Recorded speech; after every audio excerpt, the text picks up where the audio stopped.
Yo, it's me, it's the SEO DD, and welcome back to Throwback Thursdays, where I pick a film from the '90s and take a look at it.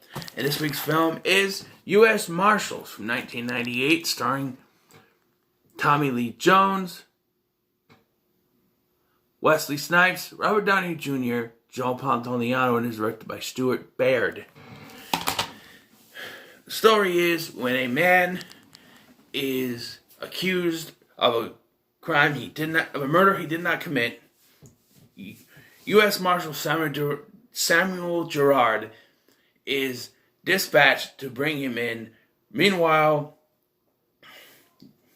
the accused man tries to prove his innocence. Wait a minute. Wait a minute. Sounds very familiar. Didn't I already do? What? Why does that sound so familiar? I don't. Yeah, it's kind of like The Fugitive, but not. The story is different. It's not the guy's wife. It's two DSS agents who were supposedly murdered in cold blood. However, when they review the footage, it's revealed that it's actually self-defense. And I'm guessing that this must take place after the events of The Fugitive, which is why, Gerard isn't the way he was in the first film. I mean, he's trying to get the job done, but he's also open to other things as the investigation, moves forward until something happens towards the end of the film. Most of the characters from The Fugitive that were the U.S. Marshals return, except for L. Scott Caldwell, who played, I forgot his character's name, but she's been replaced by another actress. This movie's actually pretty good. Not that one. This one. But yeah, Tommy Lee Jones' performance in this film was actually pretty good too. Trying to figure out. Let's see.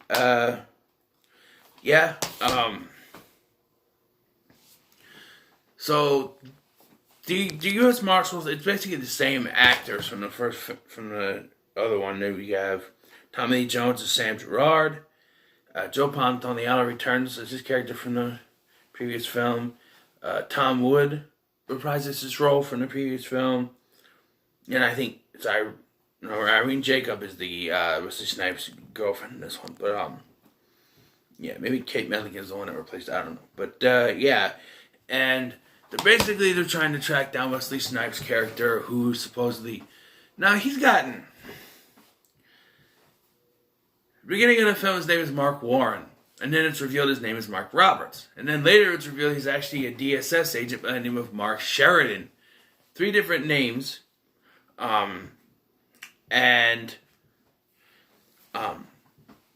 It's because they said his fingerprints were found on the scene. However, when they review the footage, he's wearing gloves. So it's revealed that they're actually planted there by the DSS so they could clear the thing up. And they needed a fall guy, But I don't think the DSS were involved as much in it as when it's revealed who the actual, guy behind it is.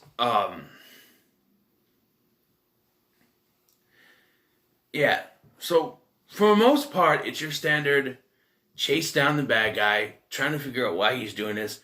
The guy's trying to prove his innocence. It's not shot for shot The Fugitive, but it's like another variation of The Fugitive. This guy is trying to figure out why he's. I guess Sheridan, he's more like involved. Like he's more. He knows what's going on more than Kimball did in the previous film.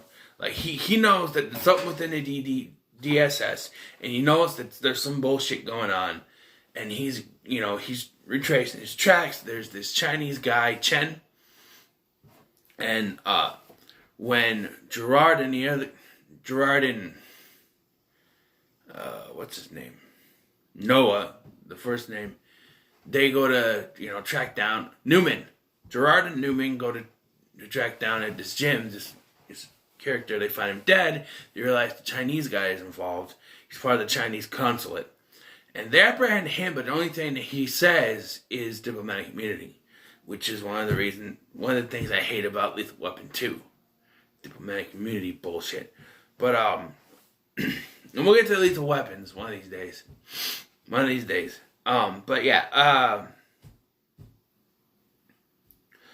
yeah, just, so, they need this guy to Sheridan. They go to this funeral parlor, and Sheridan shows up. Wesley Snipes in a wig. I mean, it's terrible. It's a terrible looking wig. He's got a fake mustache and a little fake goatee, and I'm he looks terrible. And he's supposed to be convincing as someone else. They track Sheridan to this apartment building, and this is where we get the twist. So, Robert Downey Jr.'s character and Newman, they're chasing this guy. They're chasing Sheridan, and Downey Jr. gets in there first. And then Newman walks in just as Downey Jr. is about to put 2 bullets into Sheridan's head. And Downey Jr. shoots Newman, fatally wounding him. And because of this, Sheridan gets away. And when Gerard gets in there, it looks as if it was Sheridan that did it. And I think that maybe they misstepped here. I mean, I know they reveal it later, and he figures it out pretty quick. But Sheridan is still somewhat alive. Or not Sheridan. Newman is very much alive when Gerard gets in there. He's like barely clinging to life. And Gerard's like, don't say anything. I'm like, no, you want him to say something. He never does say anything, and he dies on the way there. And it really affects him. And Gerard. And so Gerard and Downey Jr., I can't remember his character's name. They're sitting in there and they're comparing guns. And they make a point earlier in the film to point out that Downey Jr. is holding a different gun than Gerard's. Gerard has a regular Glock, whereas Downey Jr.'s gun was different. And so he's remembering, and they're showing back to the beginning of the film. The night he says a regular Glock, and he's talking to him. He's like, hey, I gotta see your gun. And he looks at it, and he's pointing, looking at it and stuff. And I think that's when he figures it out, because he goes to get coffee. Gerard goes to get coffee, leaving Downey Jr. alone, and then the other guard leaves, and then Downey Jr. goes in to kill Sheridan, and Gerard shows up, and when Downey Jr. holds the gun, and he's like, what are you going to do? How are you going to get out of it? Say you shot me when I was trying to release him? And Downey Jr.'s like, I'll think of something. And he fires the gun, but there's no bullets, and that's when Gerard's like, I took yours, you took mine. Like, when they were both looking at each other's guns, they took each other's bullets,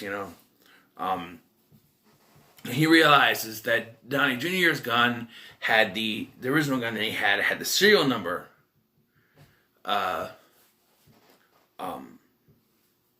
filed off. And when he shot Sheridan earlier, when they captured Sheridan, he had a different gun. He had the Glock. And that's when he realized that something wasn't right. And that's when he figured it out. He switched the guns around. Speaking of guns, there is a scene earlier in the film where it introduces the U.S. Marshals to the film, where they break into this place. And there's this fat guy, and this guy will not go down. He's fighting him, and they chase him to the baby's room, and there's a baby in the thing, and Newman goes in and he takes the baby. I think it's Newman. And Gerard takes down the fat guy, conks him in the head, and he was already handcuffed. I guess that's a no-no. And then he pulls the baby out, and then Newman pulls out a rifle that was in the baby's carriage. I'm like, or the crib. I'm like, really? You put a rifle in there with a bit. Yeah, guy deserves to be shot. But yeah, and that was a great introduction to the characters, and then he gets reprimanded for it. Like you're not supposed to hit someone with a rifle while they're handcuffed. You don't hit someone while they're handcuffed. I guess that's against the rules. I guess. But yeah, just it's a good film overall. Like I said, Sheridan is more. He knows like more of what's going on than what Kimball did in the previous film, and he's trying. He's doing more to get things done to prove his innocence. Than because he knows more, so there's more he can do than Kimball could do. Kimball was mostly just running most of the film, where Sheridan is actually proactively trying to get stuff done. And that's, the pacing is a little bit more in this one. I'm not saying it's better than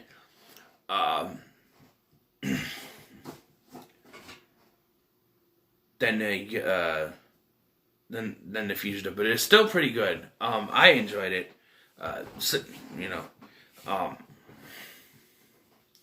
Yeah, I just really enjoyed it. And like I said, though, there is a point when Newman is killed and I believe Sheridan did it. Gerard says, I'm going after by myself. And Pantoliano's character is like, you're going to kill him? You're just going to kill him? And he's like, well, that kid didn't deserve to die.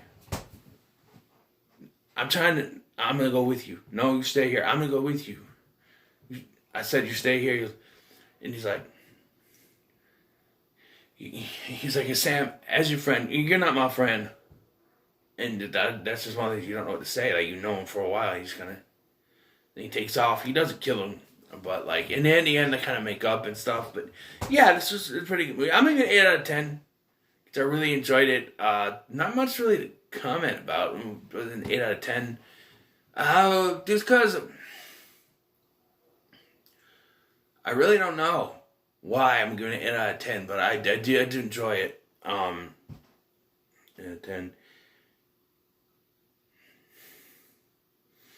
Okay, maybe I have one thing to say, that Robert Downey Jr.'s, the twist, that he is the guy behind it, it's just out of nowhere, to be honest. Like, yes, a good twist comes out of nowhere, and it's a great twist.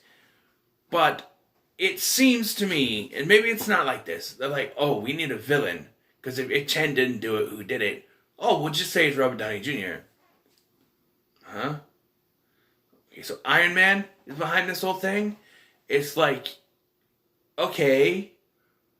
I mean, it was painted earlier that the DSS was behind it. So, I mean, it was painted. It was this other guy. What was his name? I forget his name. Damon. No, not Damon. Darren. Dramon. Whatever his name was that was behind it. He gets killed, and it's not him. I mean, he's part of it, but it wasn't him, and then it was Robert Downey Jr. I don't know. Just the whole thing is it's out of nowhere, and it doesn't really make sense. They try to put pieces together, but it just is kind of, oh, he did it, but why did he do it? I don't know. But, yeah, maybe that's the one thing in the film that kind of puts it down a couple notches. It's just, it is kind of confusing for me how Robert Downey Jr. did it. Like, what are the specifics? Did they say the specifics? I don't know. But, yeah, this movie's pretty good, though, otherwise. I really enjoyed it. So what are your thoughts on U.S. Marshals? Let me know in the comments below. Like, I've been Scotty. Like, share, and subscribe. And tomorrow, we're going back to the Griswold family for European vacation on Flashback Fridays. So, be there. I'm going to do some more reviews today because I feel like last couple of days I haven't done much. I did the Star Wars stuff on Sunday. Monday I did the video game ones. I think it was Monday. Or was that Sunday? One of the two. And Monday I did one video at least. The wrestling one. Yesterday I did the out of nowhere repaired DVD sets, and I'm gonna do more today. Yeah, so like, share, and subscribe, and I'll see you in the next one.